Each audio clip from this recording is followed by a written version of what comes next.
You've probably seen the image, right? A man sits under a huge, sprawling tree, and he's not getting up until he figures it all out. It's the iconic story of Siddhartha Gautama, right? On the verge of becoming the Buddha. It's a legendary moment for sure, but it all revolves around one detail we usually just take for granted: the tree itself. So let's really dig into that. Of all the trees in all the world, why the Ficus religiosa, the Bodhi tree? Was it just a random lucky choice? You know, the first shady spot he found? Or was there something else going on? A choice that was actually deliberate and incredibly brilliant?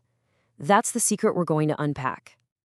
To get to the bottom of this, we've got to go back in time. I mean, way back. Because long before Siddhartha ever sat down, this exact type of tree was already considered sacred for thousands of years.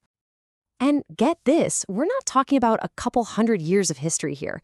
We are talking about a tradition of reverence stretching back over 4,000 years. So this was no ordinary tree. It was already an ancient, holy icon. Let's just follow the breadcrumbs. It's mentioned as the Pipali tree in the Rig Veda, one of the oldest religious texts on Earth. Then jump forward to the Indus Valley civilization and boom, there it is, carved into their seals. So you see, when Siddhartha chose this spot, he wasn't just picking a tree. He was intentionally tapping into a deep, powerful current of spiritual tradition that was already ancient.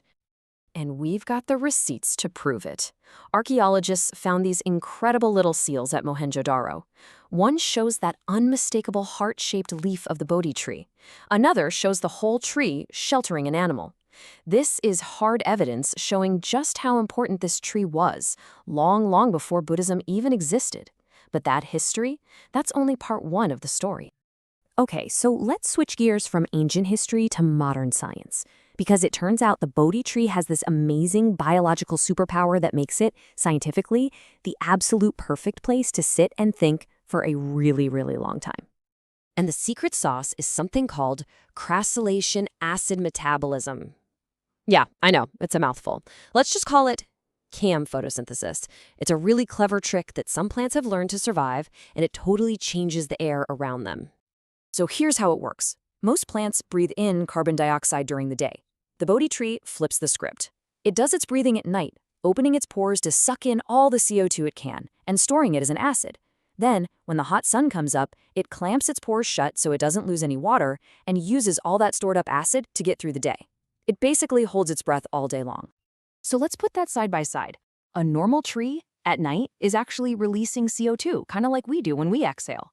But the Bodhi tree, at night, it's a little carbon dioxide vacuum cleaner, just pulling it right out of the air. And that one simple difference has this massive effect on its environment. And this is the key. By pulling CO2 from the air all night, the Bodhi tree creates this little pocket, this microclimate of cool, fresh, oxygen-rich air.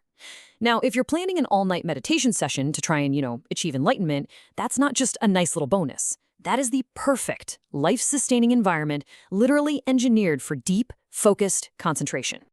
But there's a third layer here, a final piece of the puzzle, and honestly, it might be the most genius part of this entire decision. This choice wasn't just about tapping into the past or creating the perfect present. It was an incredibly wise move for the future, a choice to guarantee the tree and its story would survive. I mean, think about it from a purely practical angle. The wood from a Bodhi tree, it's not great. It's not valuable for timber. You can't build furniture with it. It has almost no commercial value. So by picking a tree that no one would ever want to chop down for money, Siddhartha basically ensured it would be left alone. He made a useless tree sacred, guaranteeing that people would protect it for what it represented, not what it was worth. It's a masterclass in conservation. So when you put all the pieces together, it becomes so obvious. This wasn't an accident. It was this perfect convergence, this beautiful intersection of history, science, and profound wisdom. First, you had a tree that was already steeped in thousands of years of sacred tradition. Second, you had a tree that was scientifically, biologically, the perfect place to achieve a state of deep meditation. And third, you had a tree that was brilliantly chosen to endure, to make sure the story of that moment would last for generations to come. It really wasn't a one-way street, The tree gave him the perfect sanctuary to find what he was looking for.